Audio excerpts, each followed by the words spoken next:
segundo Lucas.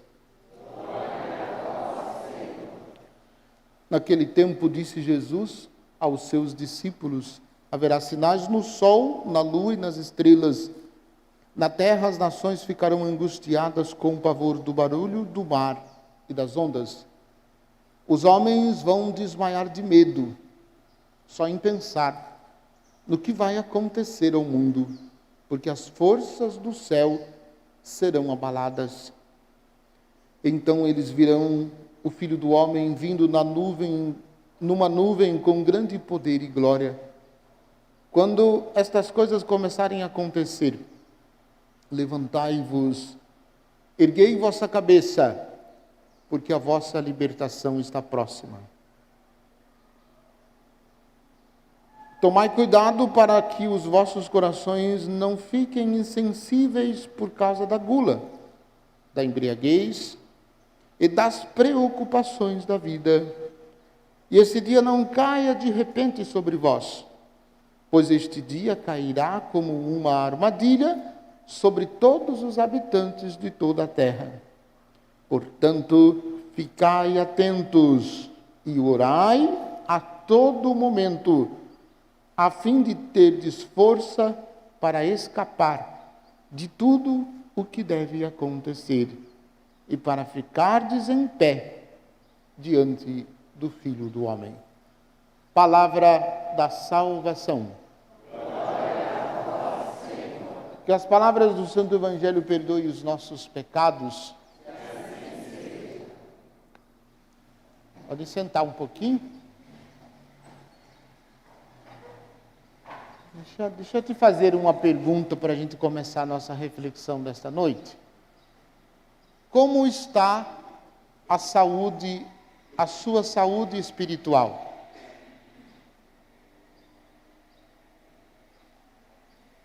Como está a sua saúde espiritual? Está boa? Está comprometida? Está precisando de algum reforço? Está precisando de algum remédio? Está precisando de alguma ajuda?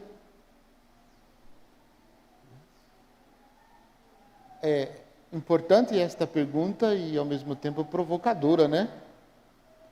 Porque a gente começa a perceber que de fato a nossa vida espiritual não está lá grande coisa. Mas Paulo faz um elogio à comunidade de Tessalônica, dizendo que aquilo que a comunidade recebeu, a comunidade tem progredido. E ele está feliz com o resultado da comunidade. Enfim, meus irmãos, eis que vos pedimos e exortamos no Senhor Jesus, aprendeste de nós como deveis viver para agradar a Deus. E já estáis vivendo assim. Fazei progressos ainda maiores. Paulo está elogiando a comunidade e está pedindo da comunidade fazer progressos ainda maiores. Então isso para nós significa dizer que nós não podemos nos contentar no ponto que nós estamos. Se nós estamos rezando, se nós estamos meditando a palavra, se nós estamos buscando o sacramento da reconciliação, se nós estamos participando atentamente e ativamente da Santíssima Eucaristia, da Santa Missa, se nós estamos com a nossa vida de oração em dia. Mas se nós fazemos tudo isso, Paulo está nos exortando a dar um passo a mais, a crescer, a ir mais além, a não se contentar com aquilo que nós já temos, com aquilo que nós já conseguimos, com a experiência de Deus, com a experiência de oração que nós já temos. Se nós estamos fiéis, né, e perseverantes na nossa vida de oração, muito bem. Estrelinhas para vocês e estrelinha para todos.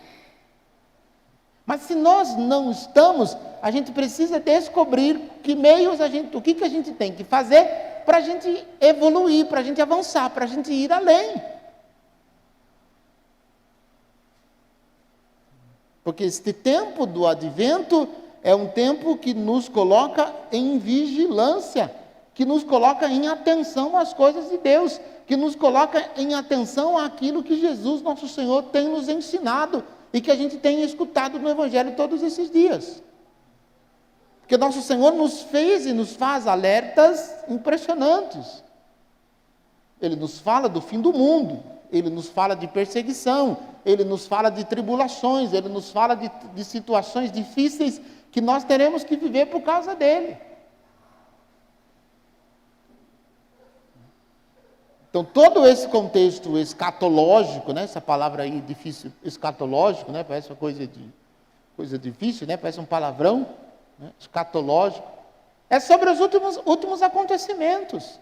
Ou, se você quiser de forma mais clara, sobre os acontecimentos do fim do mundo, do fim dos tempos, que vai acontecer, que a gente não pode viver como se não fosse acontecer. Nós vivemos esse tempo de espera, nós vivemos essa expectativa, e é preciso que a gente fique vigilante. E Jesus, nosso Senhor, no Evangelho, nos dá 4 dicas. Eu vou repetir o que eu disse nas outras missas. Vou começar pela última. Ficai atentos e orai a todo momento. Nós precisamos colocar a oração na nossa vida como uma necessidade urgente.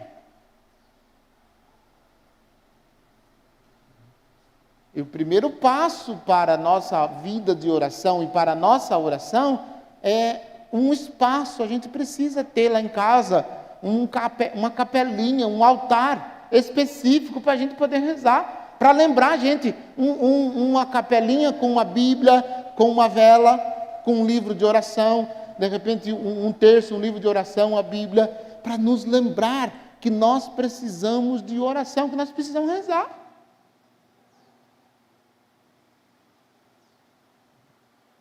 Porque a gente corre o risco de entrar na correria do dia, na correria da vida, e a gente não lembrar de rezar. Malemar fazer o sinal da cruz quando levanta, né? E ainda faz tudo atrapalhado, sem saber que lado vai, de da direita para a esquerda, de cima para baixo, como é que faz? Como se fosse, né? Fosse demorar muito tempo.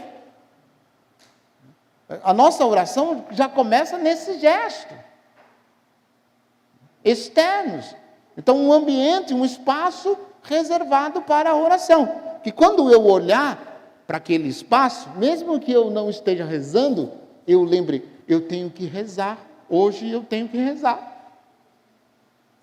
Então, primeiro aspecto é isso. Criar um espaço, criar um ambiente para você rezar. Escolher um tempo, escolher um melhor horário. Se você tem criança em casa, se você cuida de criança, é certo que durante o dia você não vai conseguir, porque criança correndo, criança brincando, criança gritando, né? Criança chamando daqui para lá, todo dia, o dia todo, você não vai conseguir, porque você vai colocar em oração e diz lá, mãe, vem aqui, mãe, não sei o quê, mãe, cadê a toalha, mãe, Ou então chamar o nome, né? Se chamar o nome gastasse, né? Ou se chamar o nome emagrecesse, né? Mas não gasta. Então, é preciso encontrar tempo. Qual o melhor tempo para a sua oração? Ah, padre, mas eu rezo trabalhando. Reza nada. Quando você está trabalhando, você está pensando em outras coisas. Você não está pensando em oração. Você está pensando no trabalho, você está pensando no que você tem que fazer. Ah, mas o meu trabalho é uma oração. Não é não, porque você não fica o tempo todo pensando em Deus na sua oração. Ou fica? Eu digo, no seu trabalho. Eu falei errado. Está tão aturbulado, está tão cheio de coisas, não dá nem espaço para pensar em Deus. Tem serviço para fazer, tem meta para cumprir, tem responsabilidade para apresentar. E se não fizer, depois recebe a reclamação de 35 pessoas. Então, durante o serviço não é. Você pode rezar, você pode oferecer seu serviço, etc. Mas é importante encontrar um momentinho. Uma horinha, 5 minutinhos. Antes de dormir, ao se levantar, de madrugada. Para preparar o coração. Viver aquilo que Jesus disse. Né? Ficai atentos e orai a todo momento, a fim de ter esforço. Se está fraquinho, se estamos fraquinho, é porque nós estamos descuidando da nossa oração. Um diagnóstico muito fácil de se perceber.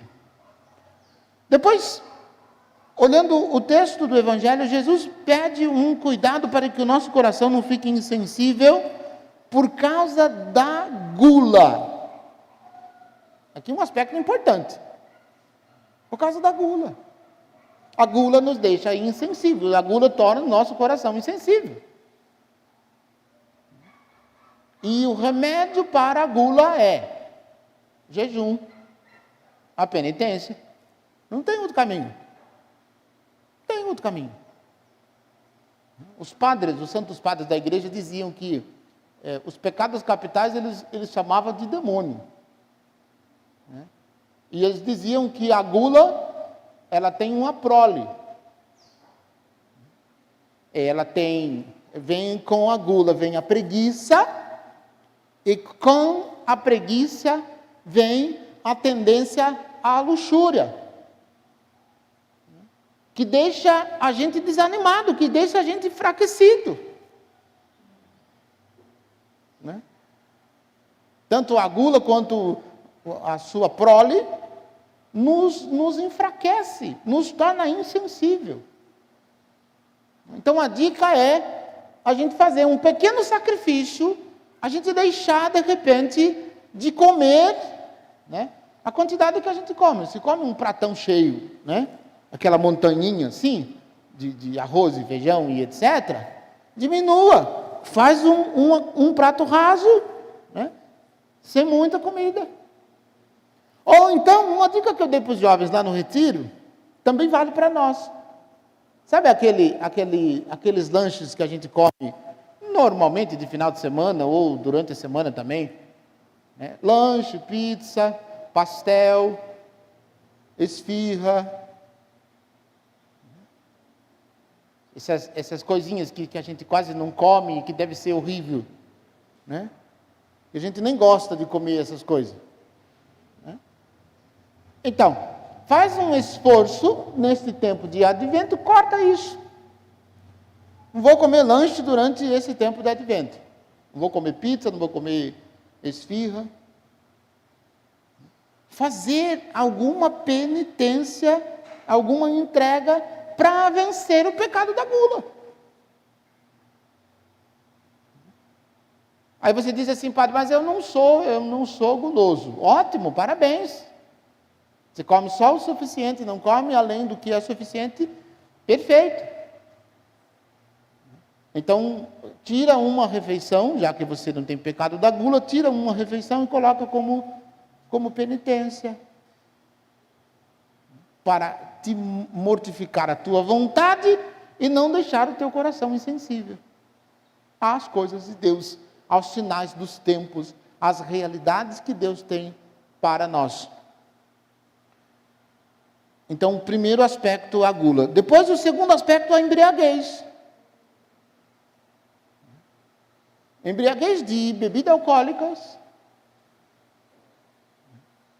que é preciso a gente se disciplinar, porque de repente você não seja, mas de repente na sua casa tem gente que que está enfiado aí no vício da bebida. Mas não só a bebida.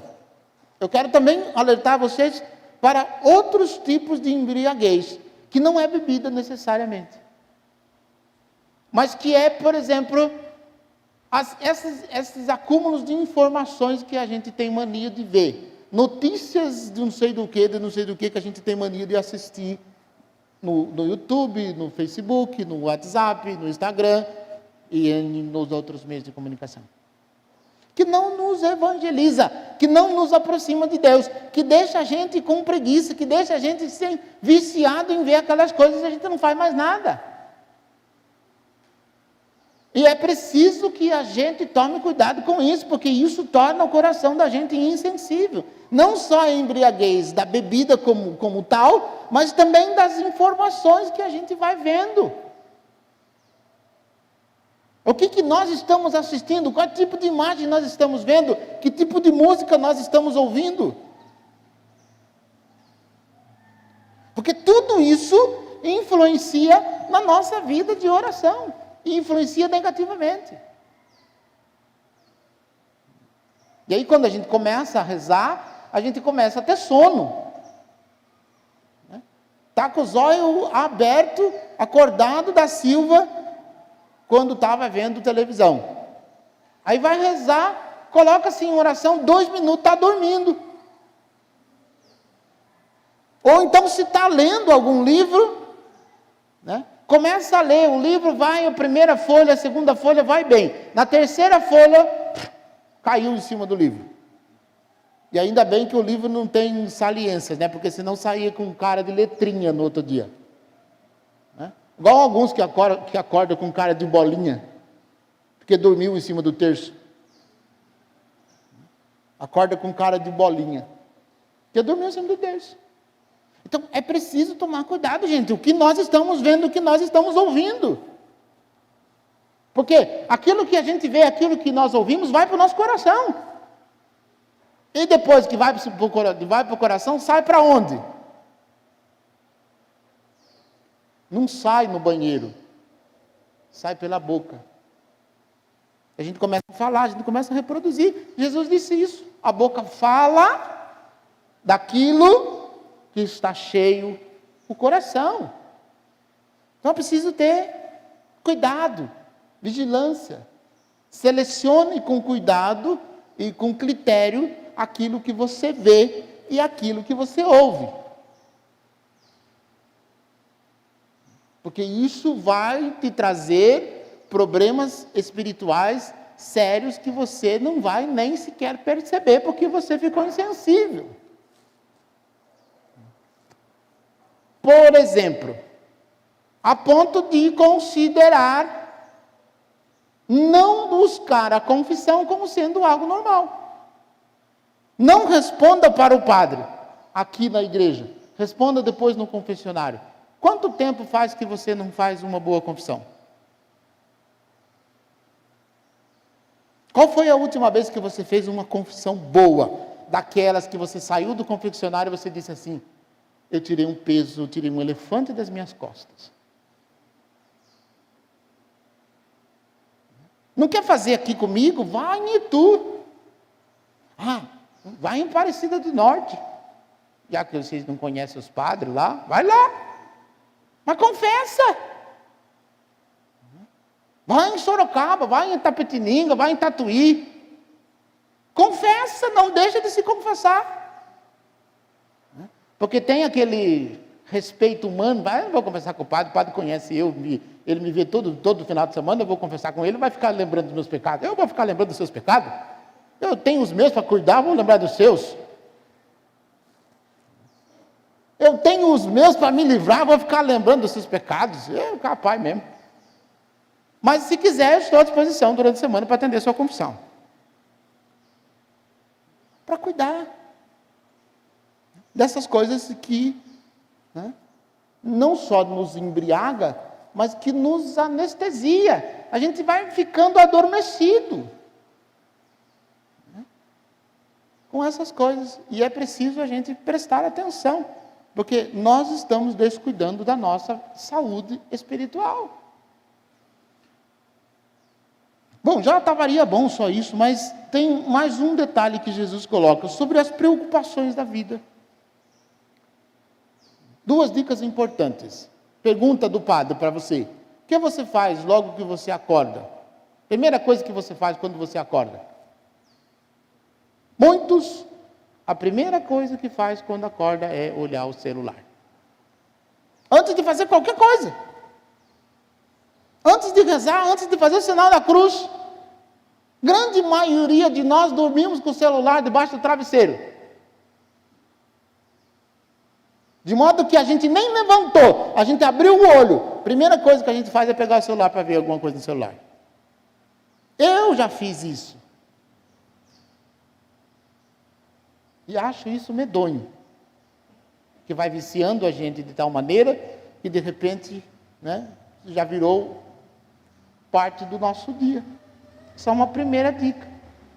Mas a segunda dica é, também antes de dormir, quando você está deitado na cama, está olhando o celular, você desliga o celular, não apaga o celular, você fica 40, 45 minutos, 1 hora rolando para lá, para cá, sem sono. Ou isso não acontece com vocês?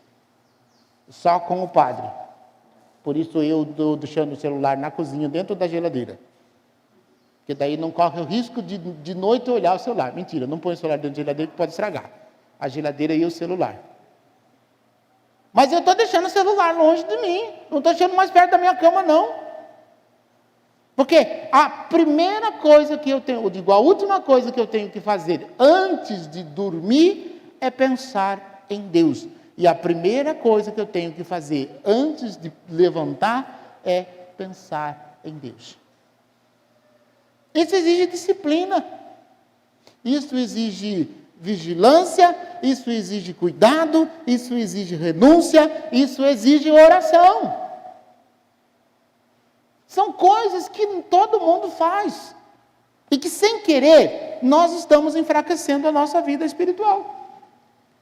Daí a gente está cansado, a gente está angustiado, a gente está dizendo assim, estou com angústia no peito que eu não sei de onde vem. Encheu o olho e o ouvido de porcaria. Não só o olho e o ouvido, mas também a barriga. Aí tem insônia, não consegue dormir. Aí fica pesado, não sabe por quê. Fica angustiado, não sabe por quê. De repente está numa tristeza que não sabe de onde vem. O nome dessa tristeza na vida espiritual chama-se tibieza. Tudo isso é fruto da nossa não observação para com as coisas de Deus. Termino de novo perguntando, como está a sua saúde espiritual?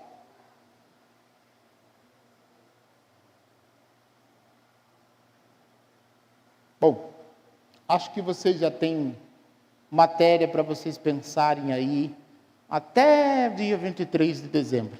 Digo, até dia 17 de dezembro, que é quando nós iniciamos a Semana Santa do Natal. Dia 17 de dezembro. Então você tem aí conteúdo para você pensar até lá.